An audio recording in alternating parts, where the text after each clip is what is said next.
কি ভাবছেন আমি মানসিকভাবে এতে খুশি? নো।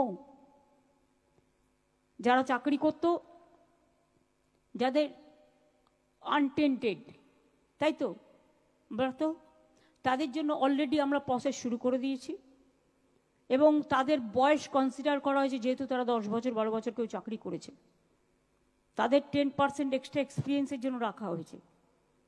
তাদের বয়স, যে যার বয়স আছে তারা অ্যাপ্লাই করতে পারবে।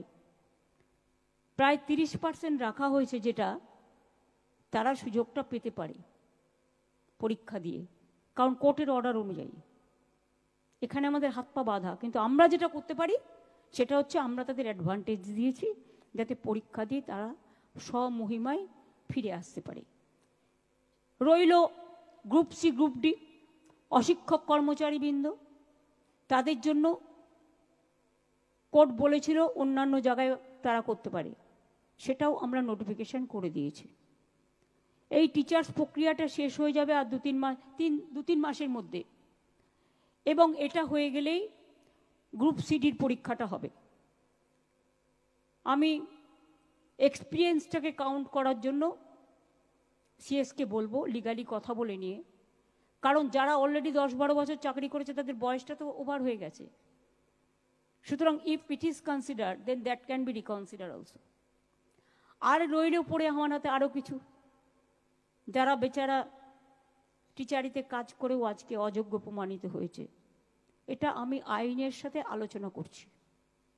আইনত আলোচনা করে হয়তো টিচার তারা হতে পারবেন না কোর্টের নির্দেশ অনুযায়ী, কিন্তু তারা যাতে গ্রুপ সিতে পায় বা সেই রকম পর্যায়ে সেটা দিতে পারি কিনা আমরা, সেটা আইন যা বলবে আইনের সাথে কনসাল্ট করে খুব শীঘ্রই আমরা এটা জানাবো।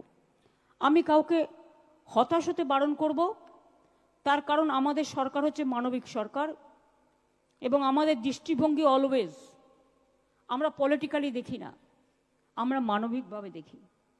আজকে আমি টিচারদের, আমি আমার অন্তরের অন্তঃস্থল থেকে, আমার হৃদয়ের হৃদভাণ্ডার থেকে অনেক শুভকামনা, অনেক শুভনন্দন জানাচ্ছি।